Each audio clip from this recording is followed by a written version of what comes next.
نحمده ونصلي على رسوله الكريم اما بعد قال النبي صلى الله عليه وسلم شعبان شهري ورمضان شهر الله او كما قال صلی اللہ علیہ وسلم۔ بزرگوں اور بھائیوں، جلسے کے دو مقصد آپ نے سنے، دونوں پورے ہو گئے۔ دین کی بات بھی آپ تک پہنچ گئی اور مدرسے والوں کے پاس بھی کچھ نہ کچھ پہنچ گیا۔ اب رہ گئی دعا۔ اس کے لیے حضرت الاستاد مفتی محمد نبی صاحب تشریف فرما ہے، وہ دعا فرمائیں گے۔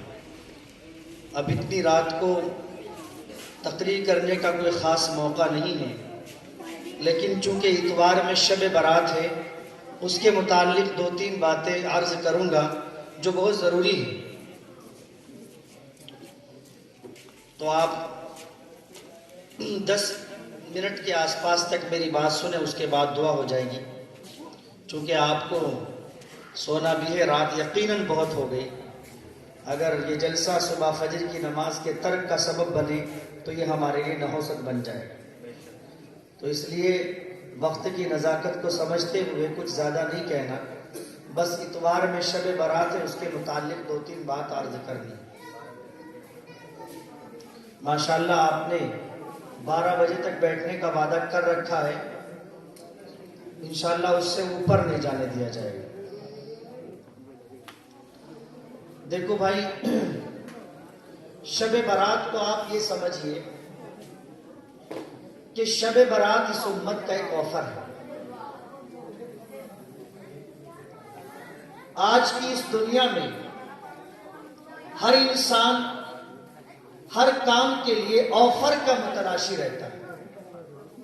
آپ کو کوئی موبائل لینا ہے تو ہر آدمی آفر تلاش کرتا ہے، گاڑی لینی ہے تو آفر تلاش کرتا ہے، کوئی بھی کام اس کو بڑا اگر لینا ہے تو آفر ڈھونڈتا ہے کہ کوئی آفر اگر اس پر مل جائے گا تو اس کا فائدہ یہ ہوگا کہ کم پیسوں میں زیادہ قیمتی سامان میسر ہو جائے گا۔ دنیا میں آنے کے بعد میں یہ سمجھتا ہوں کہ ہم گنہگار لوگوں کے لیے سب سے بڑا آفر اور ہم لوگوں کے لیے سب سے بڑا مقصد یہ ہے کہ کسی بھی طرح اللہ ہم سے خوش ہو جائے۔ چاہے کوئی عمل ہو، نماز سے خوش ہو جائے، روزے سے خوش ہو جائے، صدقہ زکات سے خوش ہو جائے، اور ہم جب بھی کوئی دین کا کام کرتے ہیں صرف نیت یہ ہوتی ہے اللہ آخرت میں اس کا بدلہ دے گا۔ یہاں کیوں بیٹھے ہو؟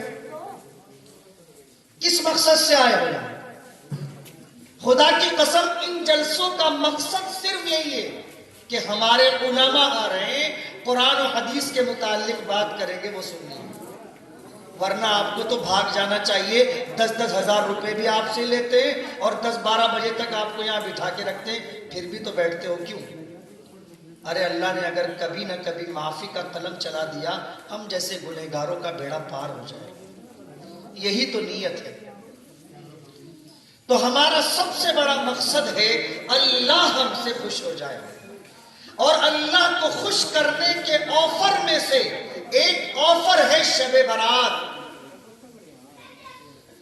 حدیث پاک میں حضرت عائشہ صدیقہ فرماتی ہے کہ میرے محبوب نے کہا، عائشہ جب شب برات آتی ہے خود میرا رب پہلے آسمان پہ آ کر اپنے بندوں سے کلام کرتا ہے، میرے بندوں سارے سال بخشش مانگتے ہو، آج میں پہلے آسمان پر تمہارے لیے آیا ہوں، اگر معافی مانگنا چاہتے ہو تو آ جاؤ، میں معاف کرنے کے لیے حاضر ہوں۔ تمہیں رزق کی تنگی ہے، میں حاضر ہوں دینے کے لیے، تمہیں پریشانی ہے، میں حاضر ہوں دینے کے لیے۔ اور فرمایا اللہ رب کریم شب برات میں اتنے لوگوں کی بخشش کرتے ہیں، اتنے لوگوں کی بخشش کرتے ہیں کہ جتنا بنو کلب کی بکریوں کے بال، یعنی ایک بکری کے اوپر کتنے بال ہو سکتے ہیں، اور جس خاندان میں سب سے زیادہ بکری ہو ان کی بکریوں کے بال کتنے ہوں گے، تو اللہ رب کریم کتنے لوگوں کی بخشش کریں گے. لیکن میرے بھائیوں، بخشش پانے کا راستہ ڈھونڈنا پڑے گا. ہم کیا ہیں؟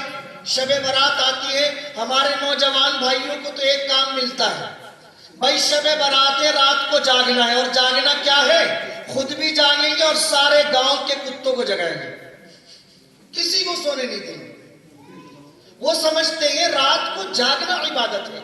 ارے جاگنا کون سی عبادت ہے؟ کہاں سے جاگنا عبادت ہے؟ عبادت تو رات کو سونا ہے، جاگنا عبادت نہیں ہے. بلکہ بشاشت کے ساتھ اللہ رب کریم کا ذکر کرنا عبادت ہے. آپ عشاء کی نماز کے بعد پڑھ کر سو جاؤ، رات کو 3 بجے اٹھ کر 1-2 گھنٹہ عبادت کر لو، یہ مزیداری ہے. ساری رات جاگ رہا ہے. جاگ کس طرح ہے؟ ادھر کان میں لیڈ لگی ہوئی ہے، سامنے موبائل ہے، فلم دیکھ رہا پڑا، ساری رات جاگ رہا. صبح کو روزہ رکھ لے گا، ساری رات لعنت برسی اور صبح روزہ رکھے گا، کیا فائدہ؟ وہ روزہ کیا کر لے گا اس کا؟ وہ روزہ مستحب عمل ہے، اور جو پوری رات گناہ کیا ہے یہ حرام تھا، پوری رات حرام کا ارتکاب کیا. اور ہم جو ہے نا، چاہے جلسے ہمارے گاؤں میں 1,00,000 ہو جائے، کرنا وہی جو پہلے سے چلا آ رہا ہے. شب برات آئے گی، حلوہ بن رہا ہے جی، کس خوشی میں حلوہ بن رہا ہے آج؟ کبھی یہ پوچھنے کی کوشش کی حلوہ کیوں بن رہا ہے؟ حلوہ کھایا، اس لیے ہم بھی اللہ کے نبی کی اتباع میں حلوہ بنا لیتے ہیں. عجیب بے وقوف آدمی ہے. اللہ کے نبی کے دانت 10 مہینے پہلے شہید ہوئے شوال میں، اور شب برات ہے شعبان میں. 10 مہینے کے بعد دانت شہید ہو رہے شوال میں، حلوہ بن رہا ہے شب برات میں. یہ کون سی عقل مندی کی بات ہے؟ اس لیے حلوہ بنانا خاص اس دن خلاف سنت، خلاف شریعت. اب دیکھو کل شب برات میں کتنے لوگ ہیں جو شریعت پہ عمل کرتے ہیں یا خلاف شریعت پہ عمل کرتے ہیں. تقریر سننے کا کچھ فائدہ بھی تو ہونا چاہیے. خالی کان میں الفاظ آئے اور نکال دے، کیا فائدہ؟ جب آپ کو ایک آدمی اتنے بڑے منبر سے بتا رہا ہے، وہ چاہے خود کیسا بھی ہو، لیکن اتنے سارے لوگوں کو گواہ بنا کے ایک بات کہہ رہا ہے، اس بات کو اگر مانو گے اور وہ غلط ہوئی تو وہ خود جھیلے گا، تم نہیں جھیلو گے. تم تو یہ کہہ کر ایک طرف بری ہو جاؤ گے، ہم نے تو اپنے علماء سے یہ بات سن کر عمل کیا ہے، ہمیں نہیں پتا تھا. اب بھی اگر آپ کے گھر میں حلوہ پکتا ہے تو بھائی کیا فائدہ پھر جلسے کرنے کا؟ کوئی فائدہ نہیں. اس لیے آج کے بعد سے شب برات میں چاہے اور دن حلوہ بن جائے، اس دن قطعی نہیں بنتا ہے، تبھی یہ عادت چھوٹی. تو اس لیے یہ عمل نہیں ہونا چاہیے. بعض لوگ جو ہے گھروں میں یہ سمجھتے ہیں کہ بھئی شب برات میں روشنی کرنا زیادہ اچھا عمل ہے، اس لیے بہت سے شہروں میں آپ دیکھیں کہ مسجد دلہن کی طرح سجی ہوتی ہے. کمال ہے، اللہ کے نبی کے زمانے میں کون سے جنریٹر تھے جو مسجدیں سجتی تھی؟ وہاں تو کھانا کھانے کے لیے چراغ نہیں ہوتے تھے، تو اللہ کے نبی کو کہاں اتنی فرصت تھی کہ بے تکے اور بلا وجہ چراغوں کا تیل برباد کرتے آپ مسجدوں کے لیے. اس امت کے پاس پیسہ زیادہ بھرا پڑا ہے، اس وجہ سے انہیں کچھ نہیں چاہیے، بس دوسروں کو دیکھا دیکھی وہی کام کریں گے جو چلے آ رہے ہیں. غلط صحیح کا کوئی فرق نہیں. ارے مسجدیں روشن ہوتی ہے عبادت سے، عبادت کرو ان میں. وہ خالی پڑی ہیں، اور خالی لائٹیں جلانے سے مسجدیں روشن نہیں ہوا کرتی. پٹاخے پٹکانا، ان دو کا جوڑ کیسے ہو جائے گا؟ اللہ رب کریم کہہ رہے ہیں میں پہلے آسمان پر ہوں اپنے بندوں کو سننے کے لیے، اور بندے کہہ رہے ہیں لا میں پٹاخے سے اڑا دیتا ہوں. بھئی یہی تو ہوگا نا عمل ہمارا. نعوذ باللہ من ذالک، نعوذ باللہ، اللہ 1000 بار معاف کرے. لیکن ہمارا عمل کیا ثابت کر رہا ہے؟ یہ کیسا اللہ رب کریم کے ساتھ مذاق ہے کہ اللہ رب کریم تو پہلے آسمان پر بیٹھ کر اپنے بندوں کی استغفار، ان کی دعائیں، ان کی حاجتیں، ان کی ضرورتیں، ان کی دل کی پکار، آہو بکا سننے کے لیے حاضر ہے، اور ہمارے بچے پٹاخے پٹکا کر کے اللہ رب کریم کے نعوذ باللہ من ذالک اس طریقے سے توہین کر رہے ہیں، یہ کسی بھی طریقے سے زیر نہیں دیتا۔